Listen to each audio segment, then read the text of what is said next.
बिस्मिल्लाहिर्रहमानिर्रहीम। Dear students, अस्सलाम वालेकुम। आज हम एक नए टॉपिक के साथ जो है वो डिस्कशन अपनी कंटिन्यू करेंगे। इससे पहले हम रेशो के बारे में जो है पढ़ चुके हैं। तो बहुत ही इम्पोर्टेंट टॉपिक हमारा ये 6th ग्रेड से लेकर 10th ग्रेड तक जो है ये टॉपिक यूज़ होता है। तो इसलिए तमाम बच्चों के लिए जो है, तमाम स्टूडेंट्स के लिए जो है वो यूज़फुल हो सकता है।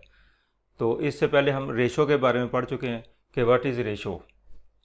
The relation between two same kind of quantities, यानी बेसिकली रेशो जो है वो क्या है, दो सेम काइंड ऑफ क्वांटिटीज़ जो है उनके दरमियान एक रिलेशनशिप है। यानी दो क्वांटिटीज़ के दरमियान अगर हम उसका एक रिलेशन कायम करना चाहें तो उसको हम रेशो का नाम देंगे।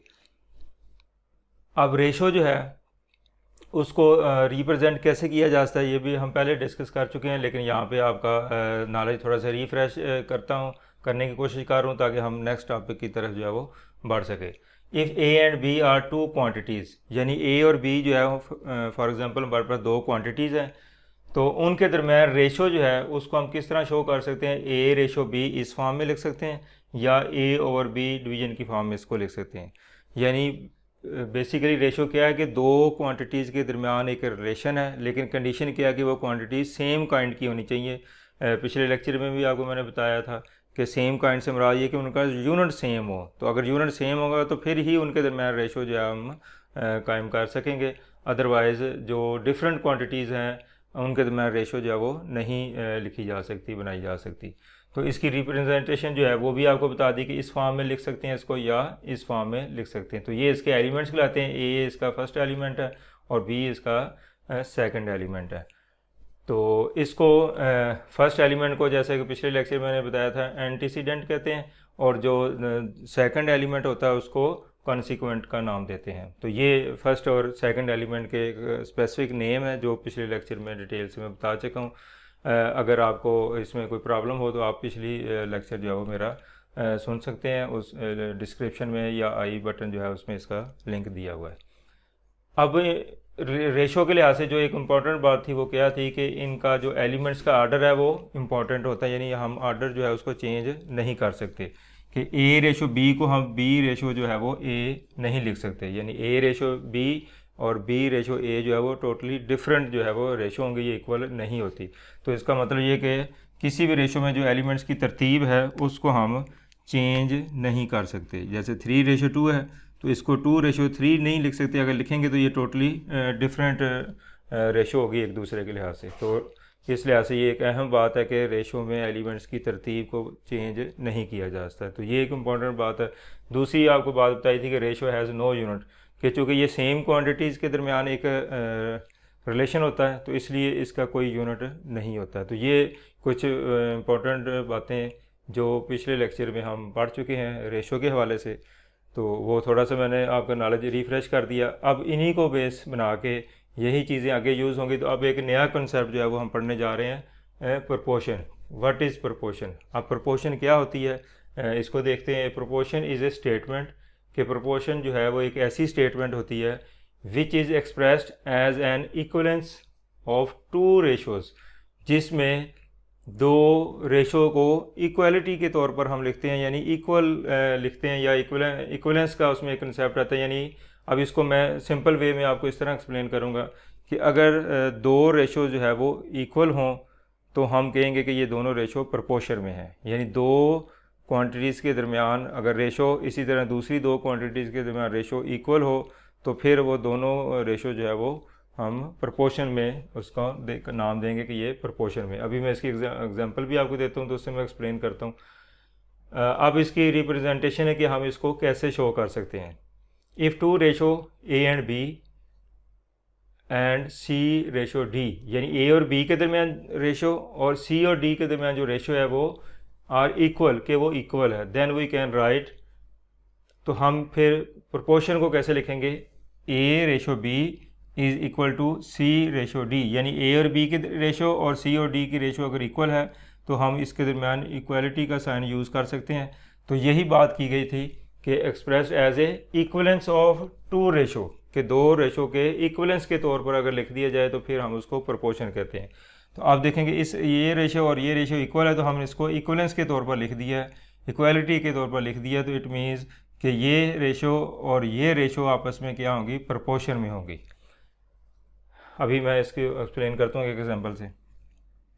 अब इसमें जो ख़ास बात ये है कि इस रेशो का फर्स्ट एलिमेंट और इस रेशो का लास्ट एलिमेंट, दूसरा एलिमेंट, इसको हम कहेंगे एक्सट्रीम का नाम देते हैं। यानी A and D R called extremes के ए इस रेशो में जो फर्स्ट एलिमेंट है और इस रेशो में जो सेकंड एलिमेंट है, इनको क्या कहेंगे, हम एक्सट्रीम्स का नाम देंगे। और जो ये सेंटर वाली है वैल्यू, इधर से सेकंड एलिमेंट और इसका फर्स्ट एलिमेंट ये सेंटर में मौजूद है, तो इसलिए इसको मीन्स का नाम देंगे। तो ये इसको एक मखसूस नाम दिया गया कि किसी भी रेशो में जो सेंटर वाली वैल्यूज़ होती हैं, एलिमेंट्स होते हैं, उसको मीन्स का नाम देते हैं, और जो एंड पे होती हैं उसको हम क्या कहेंगे, एक्सट्रीम का नाम देंगे। तो ये नाम आपको जानना ज़रूरी है क्योंकि बाद में इसको हम यूज़ करेंगे। अब हम देखते हैं कि सिंबॉलिकली प्रोपोर्शन जो है इसको किस तरह जो है वो एक्सप्रेस किया जा सकता है। तो प्रोपोर्शन जो है उसको हम A ratio B C ratio D, तो ये जो साइन है इसको हम प्रोपोर्शन का साइन यूज़ का नाम देते हैं। तो इस फॉर्म में जो है प्रोपोर्शन को लिखा जा सकता है। यानी इसका मतलब ये कि ए रेशो बी और सी रेशो डी इक्वल है, तो ये प्रोपोर्शन में लिखी जाएगी, तो इस साइन से जो है वो लिखी जाएगी। ये जो है वो रेशो का साइन कहलाता है और ये जो है वो प्रोपोर्शन का साइन है। अच्छा, इसी बात को हम एक और अंदाज से भी लिख सकते हैं, जैसे ऊपर बयान किया कि A ratio B is equal to C ratio D. चूँकि बेसिकली जो आपकी डेफिनेशन है उसमें हमने पढ़ा है कि दो रेशो अगर इक्वल हैं तो वो प्रोपोर्शन में है, तो इसलिए इक्वलिटी का साइन भी यूज़ किया जा सकता है। अच्छा, अब रेशो की डेफिनेशन के मुताबिक रेशो जो है इसको हम डिवीज़न की फॉर्म में लिख सकते हैं, फ्रैक्शन की फॉर्म में जो है लिख सकते हैं। तो वही कंसेप्ट यूज़ करते हुए हम इसको ए रेशो बी को ए ओवर बी और सी रेशो डी को सी ओवर डी लिख सकते हैं। अब अलजबरे में आपने पढ़ा कि अगर इसकी क्रॉस मल्टीप्लिकेशन करें, इसको इससे मल्टीप्लाई कर दें और इस नंबर को इससे मल्टीप्लाई कर दें, क्रॉस मल्टीप्लाई किया, तो ए को बी डी से मल्टीप्लाई किया A D is equal to B को सी से मल्टीप्लाई किया तो बी सी। इट मीन्स कि इसको इससे मल्टीप्लाई कर लें और इसको इससे मल्टीप्लाई कर लें तो इसका आंसर जो है वो सेम आएगा। यानी ये एलिमेंट आपस में मल्टीप्लाई कर दिए जाएँ और ये एलिमेंट आपस में मल्टीप्लाई कर दिए जाए तो आंसर जो है वो हमेशा इक्वल आएगा। तो a D is equal to b c. अब इससे एक रिज़ल्ट जो हम बना सकते हैं कि ए और डी जो है वो क्या चीज़ थी, ए और डी इसको हम एक्सट्रीम का नाम दिया हुआ हमने, यानी फर्स्ट एलिमेंट और इसका लास्ट एलिमेंट। तो इसका मतलब ए और डी को मल्टीप्लाई करने से ये चूँकि एक्सट्रीम कहलाती हैं जो हमने पहले डिस्कस किया, तो इसलिए हम इसको कह सकते हैं कि इनका प्रोडक्ट है। तो प्रोडक्ट ऑफ एक्सट्रीम्स के एक्सट्रीम पे जो भी एलिमेंट मौजूद है उनका प्रोडक्ट किसके इक्वल होगा, बी और सी। अब बी और सी क्या है कि जो इसकी सेंट्रल वैल्यू है जिसके हम मीन्स का नाम दिया है, तो बी और सी जो है इसकी जो इसका फर्स्ट इसका सेकंड एलिमेंट और इसका फर्स्ट एलिमेंट और ये सेंटर में मौजूद है, तो इसको इसका जो प्रोडक्ट है वो क्या कहलाएगा, चूँकि ये मीन्स कहलाती हैं तो इसलिए प्रोडक्ट ऑफ मीन का नाम इसको देंगे। इट मीन्स कि ये जो हमारे पास रिज़ल्ट था इससे हमने एक फार्मूला बना लिया है कि product of extreme is equal to product of means. ये प्रोडक्ट ऑफ मीन इधर भी लिखा जा सकता है और इसको इधर भी लिखा जा सकता है। यानी बी सी अगर आप पहले इसको इससे मल्टीप्लाई कर लें, बी सी इधर लिख लें और ए को डी से मल्टीप्लाई कर इधर लिख लें, तो फिर भी ये इक्वल होगा। क्योंकि ये दोनों इक्वल हैं तो इनकी साइड चेंज करने से इससे कोई फ़र्क नहीं पड़ेगा। तो इस फार्मूले को हम इस तरह भी लिख सकते हैं, product of means is equal to product of extreme. तो इससे कोई फ़र्क नहीं पड़ता, दोनों इक्वल हैं, तो इसलिए दोनों सूरतों में लिखा जा सकता है। तो ये था आज का हमारा प्रोपोर्शन का जो कंसेप्ट है, इसकी डेफिनेशन मैंने एक्सप्लेन कर दिया आपको, और उसके बाद इसकी जो रिप्रेजेंटेशन है उसको मैंने एक्सप्लेन कर दिया, और इससे बहुत ही इंपॉर्टेंट एक फार्मूला हमने ड्राइव किया है, और यही फार्मूला अब एक्सरसाइज में यूज़ करेंगे हम। लेकिन उससे पहले अब मैं थोड़ा सा इसको एग्जांपल से आपको समझाता हूँ कि ये प्रोपोर्शन जो है वो क्या होता है, और फिज़िकली हम इसको देखेंगे कि किस तरीके से ये इक्वल है। अब फॉर एग्ज़ाम्पल हमारे पास दो रेशो हैं, एक है 4:8 और दूसरी रेशो जो है वो 16:32। अब देखेंगे देखने में दोनों डिफरेंट रेशो जो है वो महसूस हो रही हैं कि 4:8 और 16:32। तो ये दो रेशो हमारे पास मौजूद है। अब हमने देखना ये है कि क्या ये रेशो प्रोपोर्शन में है या नहीं है। अब इनको हमने चेक करना है। तो इसके लिए आपने पिछले लेक्चर में मैंने आपको किसी भी रेशो को सिंपलेस्ट फॉर्म में लिखने का तरीका बताया था। अब उसी को फॉलो करते हुए आप इसको सिंपलेस्ट फॉर्म में लिखें और उसको भी सिंपलेस्ट फॉर्म में जो है वो लिखें। अगर इसको हम 4 पे डिवाइड कर दें दोनों नंबर्स को तो 1, और इसको 4 पे डिवाइड करेंगे तो 2 आ जाएगा। इट मीन्स कि इसके दरम्यान जो रेशो सिंपलेस्ट फॉर्म में है वो ये बनती है। इसी तरह इसको देखें ये किस नंबर पे डिवाइड होता है। वैसे तो ये 4 पे भी 8 पे भी इस तरह डिवाइड हो रहा है, लेकिन हम बड़े नंबर पे करेंगे क्योंकि अब हम क्वेश्चन नहीं कर रहे, जस्ट इसको हम एक कंसेप्ट क्लियर करने के लिए यूज़ कर रहे हैं। तो डायरेक्ट बड़े नंबर पे आप इसको डिवाइड कर दें। तो इसको 16 पे डिवाइड करें तो 1 आ जाएगा, और इसको 16 पे डिवाइड करें तो ये 2 आ जाएगा। अब देखने में जो दोनों डिफरेंट हमें ये रेशो लग रही थी, तो हमने चेक किया तो अब इनके दरमियान रेशो जो है 1:2, और ये रेशो जो है वो भी 1:2 बनती है। इट मीन्स कि इसकी रेशो 1:2 है और ये भी 1:2 है। तो ये दोनों रेशो इक्वल होंगी। अब देखें कि ये दोनों रेशो क्या है, ये इक्वल हैं। तो अब हम इसको क्या कहेंगे, जो हमारी आज का टॉपिक था कि प्रोपोर्शन, ये दोनों रेशो जो है वो प्रोपोर्शन में है। अब हम इसको इस तरह लिख सकते हैं 4:8 प्रोपोर्शन का साइन 16:32। जो एक्चुअल इस हमें रेशो दी गई हम उसी को यूज़ करेंगे। ये सिर्फ जस्ट आपको मैंने इसको एक्सप्लेन करने के लिए आपको बताया कि ये रेशो एक्चुअल इक्वल है, क्योंकि इस सूरत में इक्वल वो शो नहीं हो रही, तो हमने इसको सिंपल फॉर्म में लिख के देखा तो ये रेशो जो है वो इक्वल बन रही है। इट मीन्स कि both the ratio are in proportion. अब हम इसका रिजल्ट क्या निकालेंगे कि ये दोनों रेशो जो है वो प्रोपोर्शन में है, और इसको लिखेंगे कैसे, जो मैंने आपको ये रिप्रेजेंटेशन बताई है इस फॉर्म में इसको लिखेंगे हम। तो 4:8 आगे ये प्रोपोर्शन का साइन और 16:32। इसका मतलब है कि ये दोनों रेशो इक्वल हैं, प्रोपोर्शन में है, तो हम इसको इस तरीके से लिखेंगे। और अगर ये रेशो इक्वल ना हो तो फिर हम इसको प्रोपोर्शन का साइन जो है वो यूज़ नहीं कर सकते, हम इसको इक्वल रेशो जो है वो नहीं कर सकते। फॉर एग्जांपल इधर अगर 34 हो तो अब ये रेशो और ये रेशो जो है इसकी रेशो निकालेंगे तो कुछ और आएगा। अब तो या इसको मैं 64 कर देता हूँ, अब ये 4 आ जाएगा, 1:4। अब देखेंगे ये दोनों की रेशो जो है वो सेम नहीं है, तो इसका मतलब ये है कि ये रेशो और ये रेशो प्रोपोर्शन में नहीं होगी, फिर हम इसको इस फॉर्म में नहीं लिख सकते। तो इनका सेम होना जो है वो ज़रूरी है। अगर रेशो इक्वल होगी तो फिर ही उसको प्रोपोर्शन का नाम हम दे सकते हैं। तो प्रोपोर्शन के लिए जो रिप्रेजेंटेशन है वो इस तरीके से होगी। या इसका अब दूसरा जो इसकी में जो बात थी आपकी, कि ये बात तो मैंने आपको बता दी कि ये रेशो प्रोपोर्शन में है, तो उसको एक्सप्लेन मैंने कर दी है। अब हम देखते हैं कि क्या ये जो रिज़ल्ट हमने निकाला था कि product of extreme is equal to product of means, तो क्या इस पे अगर ये अप्लाई करें तो क्या ऐसा वाकई मुमकिन है, या ऐसा है कि ये चीज़ इसमें जो है वो हम कंफर्म कर सकें। तो इसके लिए आपने सिंपल क्या करना है, फर्स्ट और लास्ट एलिमेंट जो है इसको हम एक्सट्रीम का नाम देंगे, जो कि पहले भी हम डिस्कस कर चुके हैं, और सेंटर वाली जो वैल्यूज़ है इसको हम मीन का नाम देंगे, मीन्स। तो अब हम ये रिज़ल्ट चेक करना चाहते हैं, वेरीफाई करना चाहते हैं। तो सिंपल आपने क्या करना है, जो अभी आपने पढ़ा प्रोडक्ट ऑफ एक्सट्रीम्स, के एक्सट्रीम जो है इसको आप मल्टीप्लाई कर दें, प्रोडक्ट ऑफ एक्सट्रीम्स।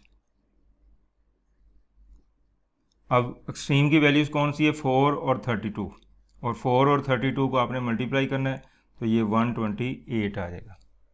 तो हमने जो एक्सट्रीम वाली वैल्यूज़ हैं उनको हमने मल्टीप्लाई किया, तो आंसर चेक किया तो 128 जो है वो आ गया हमारे पास। उसके बाद प्रोडक्ट ऑफ मीन्स। अब मीन्स की वैल्यूज़ कौन सी है, 8 और 16, 8 और 16, इनको मल्टीप्लाई करें और चेक करें कि आंसर क्या आता है। इसको मल्टीप्लाई करें, ये भी 128 आ जाएगा। अब देखें जो रिज़ल्ट हम पहले एक फार्मूले के तौर पर इसको शो कर चुके हैं, तो यहाँ पे हम चेक किया तो हमने ये रेशो चूँकि प्रोपोर्शन में थी, तो हमने वो फार्मूला अप्लाई करके देखा, एक्सट्रीम का प्रोडक्ट निकाला है वो भी 28, यानी फर्स्ट और लास्ट एलिमेंट को मल्टीप्लाई किया, और जो सेंटर वाली वैल्यूज़ हैं जिन्हें हम मीन्स का नाम देते हैं उनको मल्टीप्लाई किया तो वो भी 128 आता है। तो अब ये देखें कि ये चीज़ हमारी चेक होगी कि जो फार्मूला हमने यहाँ पे ड्राइव किया था कि मीन्स और एक्सट्रीम का जो प्रोडक्ट है वो हमेशा इक्वल होता है, लेकिन शर्त क्या है कि अगर वो प्रोपोर्शन में है तो फिर, अगर प्रोपोर्शन में नहीं है तो ना तो फिर हम उसका प्रोपोर्शन कायम कर सकते हैं, इस तरीके से लिख सकते हैं, और ना ही एक्सट्रीम और मीन का जो प्रोडक्ट है वो इक्वल भी जो है वो नहीं आएगा। तो ये हमेशा इक्वल कब होगा, जब ये प्रोपोर्शन में होगी, यानी ये इनके दरमियान जो रेशो है वो सेम होगी। तो अब हम ये रिज़ल्ट वेरीफाई हमारा हो चुका है। अब हम क्या लिख सकते हैं, देयरफॉर प्रोडक्ट ऑफ एक्सट्रीम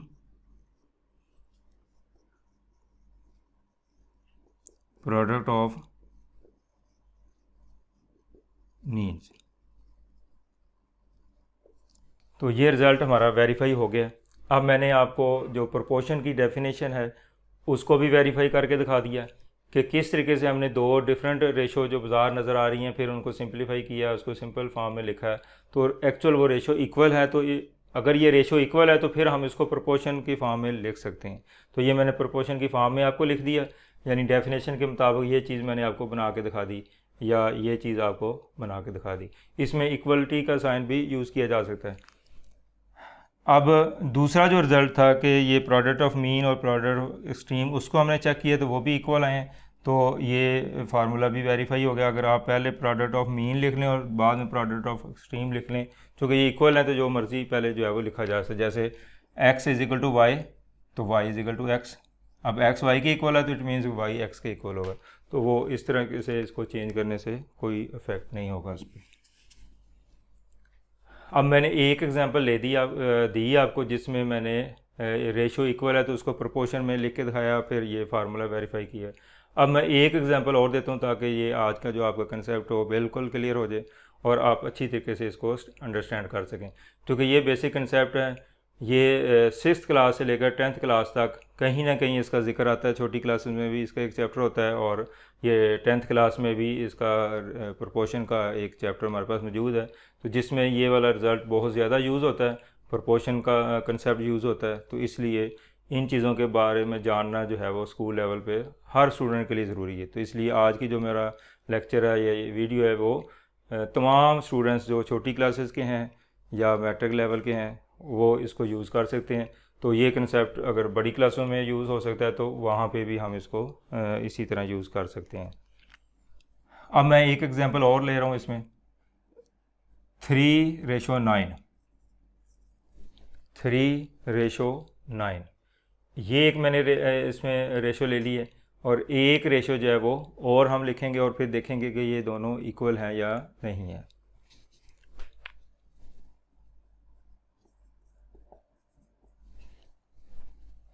तो ये अब मैंने दो रेशो जो ले ली, एक 3:9 और एक 27:81।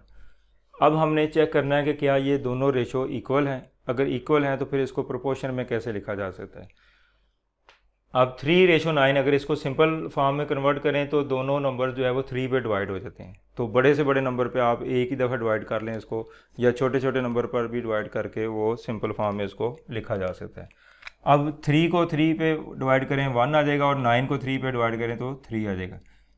इससे पिछले लेक्चर में ये मैंने डिटेल बताई है कि सिंपल फॉर्म में इसको किस तरह कन्वर्ट करना होता है। तो अगर आप ज़्यादा डिटेल चाहते हैं तो मेरा पिछला लेक्चर आप सुन लें, उसमें रेशो के बारे में और उसकी सिंपल फॉर्म के बारे में मैंने डिस्कस किया हुआ है। लेकिन यहाँ पे भी मैं इसको बता रहा हूँ आपको कि 3 पे इसको डिवाइड कर लेना है तो 1:3 आ जाएगी। इसी तरह ये देखेंगे ये किस नंबर पे डिवाइड होता है। अब वैसे तो ये 3 पे भी दोनों नंबर डिवाइड हो जाते हैं, 9 पे भी दोनों डिवाइड होते हैं, लेकिन आप एक ही दफ़ा बड़ा नंबर ढूंढ लें तो ये 27 पे भी दोनों डिवाइड हो जाते हैं। तो अगर 27 पे इसको डिवाइड किया जाए तो 1 आ जाएगा, इसको 81 को 27 पे डिवाइड करें तो ये 3 आ जाएगा। अब हमने दोनों रेशो की सिंपलेस्ट फॉर्म जो है वो फाइंड की है, और उसके बाद हमें पता क्या चला कि ये दोनों रेशो इक्वल हैं। अब देखें फर्स्ट एलिमेंट 1, इसका भी फर्स्ट एलिमेंट 1, सेकंड एलिमेंट 3 और इसका भी 3, तो ये रेशो जो है वो इक्वल है। अगर ये 3:1 आ जाए और ये 1:3 है तो ये इक्वल नहीं है, क्योंकि ये अब मैंने आपको एक नोट यहाँ पे बताया हुआ है कि order of element is in A ratio is important, कि जो रेशो का जो ऑर्डर है वो बहुत ही इंपॉर्टेंट होता है। ऑर्डर चेंज करने से रेशो टोटली पहले से डिफरेंट हो जाती है। तो अगर 1:3 है तो 3:1 इसको हम कभी भी इक्वल रेशो जो है वो नहीं कह सकते। तो उसी तरतीब से, जिस तरतीब में ये नंबर यहाँ पे मौजूद है उसी तरतीब में इसमें है, तो इसलिए हम कहेंगे कि रेशो इक्वल है। अब इससे रिज़ल्ट क्या निकला कि हमने एक रेशो ली, दो रेशो ली, फिर उसको सिंपलेस्ट फॉर्म में कन्वर्ट किया और फिर हमने देखा कि दोनों रेशो जो है वो इक्वल आई हैं। तो इट मीन्स प्रोपोर्शन की डेफिनेशन के मुताबिक अब हम क्या कह सकते हैं कि इनमें इक्वलेंस जो है वो मौजूद है, कि ये दोनों रेशो इक्वल है। इक्वलेंस मुराद है इक्वल से निकला है, तो इक्वल है ये। अब हम इसको क्या लिख सकते हैं, 3:9। फर्स्ट रेशो ये थी हमारे पास और सेकंड रेशो ये थी। ये तो इसकी सिंपल फॉर्म में हमने कन्वर्ट किया, तो एक्चुअल हमारे पास रेशो यही है, हम इसी को यूज़ करेंगे। 27 और ये 81। तो अब प्रोपोर्शन के डेफिनेशन के मुताबिक चूँकि दोनों रेशो इक्वल हैं, तो इसको हम प्रोपोर्शन में लिख सकते हैं, इस फॉर्म में लिख सकते हैं। प्रोपोर्शन का साइन जो है वो ये है।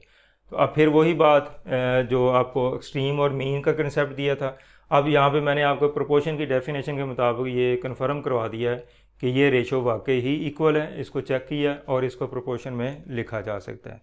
अब इसकी जो बाकी लवाज़मात है उसको हम देख लेते हैं कि फर्स्ट और लास्ट एलिमेंट इसको एक्सट्रीम कहेंगे और सेंटर वाली जो वैल्यूज़ है इसको मीन कहेंगे। अब हमने ये रिज़ल्ट इसमें वेरीफाई करना है कि क्या ये रिज़ल्ट यहाँ पे वेरीफाई होता है। तो यकीनी तौर पर चूँकि ये प्रोपोर्शन में है, तो जैसे पिछली एग्जांपल में हुआ तो इसमें भी इंशाल्लाह ये होगा। अब इसमें एक्सट्रीम का आपने प्रोडक्ट निकालना है, तो 3 को किससे मल्टीप्लाई करना है, 81 से। 3 को 81 से आपने मल्टीप्लाई कर देना है। यानी जो फर्स्ट और लास्ट एलिमेंट है जिसे एक्सट्रीम का नाम देते हैं हम, उसको हमने उनका प्रोडक्ट जो है वो फाइंड करना है। तो ये आएगा 243। अब इन नंबर्स को इसको इससे मल्टीप्लाई करें तो 243 आता है। इसी तरह प्रोडक्ट ऑफ मीन निकालना आपने, तो सेंटर वाली जो वैल्यूज़ हैं मीन जैसे हम कहते हैं, तो 9 और 27 को मल्टीप्लाई कर दें तो ये भी 243 आता है। इसको आप चेक कर सकते हैं। तो चाहे एक्सट्रीम का प्रोडक्ट निकालें चाहे मीन का प्रोडक्ट निकालें, दोनों सेम आएंगे। और क्यों सेम आएंगे, क्योंकि ये प्रोपोर्शन में, और प्रोपोर्शन में हमेशा ये रिज़ल्ट जो है वो, जब एलिमेंट्स जो है वो प्रोपोर्शन में होंगी, रेशो जो है वो प्रोपोर्शन में होगी, तो ये रिज़ल्ट हमेशा वेरीफाई होगा। इसमें ये मुमकिन ही नहीं है कि ये रिज़ल्ट वेरीफाई ना हो। तो चूँकि हम पहले से कन्फर्म कर चुके हैं कि ये रेशो इक्वल है, तो जब हम ये फार्मूला चेक करेंगे तो आपके सामने ये इक्वल आया। तो अब इससे रिज़ल्ट क्या निकला कि product of extremes is equal to product of means. अब मैंने एक दूसरी एग्जांपल दे के आपको, एक तो प्रोपोर्शन का जो कंसेप्ट है, जो उसकी डेफिनेशन है, उसको वेरीफाई करवा दिया आपको, और फिर ये जो रिज़ल्ट है इसको भी मैंने यहाँ पे वेरीफाई करवा दिया। तो ये इन दोनों एग्जांपल में हमने देखा है कि अगर दो रेशो इक्वल हैं तो उसको प्रोपोर्शन में लिखा जा सकता है। अगर प्रोपोर्शन में लिखा जा सकता है तो फिर ये रिज़ल्ट हमेशा उसके लिए ट्रू होगा। तो कोई भी रेशो हों ऐसी जो इक्वल हैं, तो ये रिज़ल्ट हमेशा हर प्रोपोर्शन के लिए जो है वो ट्रू होगा। तो आज का जो हमारा टॉपिक था कि इसमें हमने प्रोपोर्शन को डिस्कस किया। तो बेसिकली जो रेशो है, तो उससे नेक्स्ट स्टेप हमने देखा कि अगर दो रेशो इक्वल हों तो फिर वो उसको हम प्रोपोर्शन का नाम दे सकते हैं कि प्रोपोर्शन में इसको कैसे लिखा जा सकता है, क्योंकि वो इक्वलेंस उसमें मौजूद है, उन रेशो के अंदर इक्वलिटी जो है वो मौजूद है। तो उसके वाले से फिर हमने इसकी जो फार्मूला जो है उसको भी वेरीफाई किया। तो आज जाते जाते अभी लास्ट में मैं एक और आपको बताता जाऊं कि इन रेशो को हम दूसरी फॉर्म जो अभी मैंने आपको ये डिस्कस की थी, तो इस फॉर्म में अगर लिखना चाहें तो कैसे लिखेंगे। अब 3:9 इक्वल 27:81, यानी प्रोपोर्शन को हम इस फॉर्म में भी लिख सकते हैं। चूँकि ये प्रोपोर्शन के लिए साइन भी यूज़ किया जा सकता है। तो proportion basically equality of two ratios है, कि इसमें दो रेशो इक्वल होती है, तो इसलिए हम दो रेशो को इक्वल साइन के साथ भी लिख सकते हैं। तो यही रिज़ल्ट जो है इसको इस फॉर्म में भी लिखा जा सकता है। और इसी रिज़ल्ट को अगर हम इस फॉर्म में लिखें, फ्रैक्शन की फॉर्म में, तो फिर क्या होगा, 3:9 27:81। यानी मैंने आपको इस फॉर्म में भी लिख दिया, क्योंकि जब हम एक्सरसाइज में क्वेश्चन करेंगे, जब आप चैप्टर पढ़ते हैं, तो उसमें तीनों तरीक़ों से, यानी इस फॉर्म में भी लिख सकते हैं या लिखा हुआ आपको मिलेगा, इस फॉर्म में भी आप लिख सकते हैं या आपको बुक्स में लिखा हुआ मिलेगा, इस फॉर्म में भी लिखा हुआ मिलेगा और इस फॉर्म में भी हमें ज़रूरत पड़ जाती है। तो इस तरीके से जो भी इसकी रिप्रेजेंटेशन है वो सारी मैंने आपको करके दिखा दी कि इस फॉर्म में भी लिखा जा सकता है, इक्वल का साइन भी यूज़ कर सकते हैं, फ्रैक्शन की फॉर्म में भी लिख सकते हैं, और अगर आप इसको क्रॉस मल्टीप्लाई कर लें, इसको इससे मल्टीप्लाई करें और इसको इससे मल्टीप्लाई करें, तो वो आंसर जो है वो 43 और ये भी 243 जो है वो आ जाएगा जो हमारे पास पहले आया है। तो ये प्रोपोर्शन के बारे में जो जितना भी कंसेप्ट था उसके मुताबिक मैंने आपको ये लिख के दिखा दिया है। तो उम्मीद करता हूँ कि आज का जो लेक्चर है वो आप इन एग्ज़ाम्पल की बेस पे आपका नॉलेज यकीनन रिफ़्रेश हुआ होगा और आपके लिए एक नई चीज़ होगी, क्योंकि बहुत सारे स्टूडेंट ऐसे हैं जिसको प्रोपोर्शन का जो कंसेप्ट है वो आसानी से समझ नहीं आता। तो चूँकि मैंने 2 एग्ज़ाम्पल यहाँ पे ऐसी दी हैं जिससे आप मतलब इस चीज़ को अंडरस्टैंड यकीनन कर चुके होंगे। तो उम्मीद करता हूँ कि आज का लेक्चर आपको पसंद आया होगा, तो इसको लाइक भी करें और अपने दोस्तों के साथ शेयर भी करें ताकि बहुत सारे दूसरे जो स्टूडेंट हैं वो भी इससे मुस्तफ़ीद हो सकें। इसके बाद हम यही कंसेप्ट यूज़ करके इसकी एप्लीकेशन यूज़ करें जो है वो मुख्तलिफ़ क्वेश्चन में करेंगे कि मुख्तलिफ़ क्वेश्चन में रेशो और प्रोपोर्शन का जो कंसेप्ट है यूज़ करके उनको किस तरह सॉल्व किया जा सकता है। तो ये हमारा नेक्स्ट टॉपिक होगा, तो इंशाल्लाह वो भी जल्द आपके सामने हाज़िर होऊंगा। तो अब इजाज़त चाहूँगा, अल्लाह हाफिज़।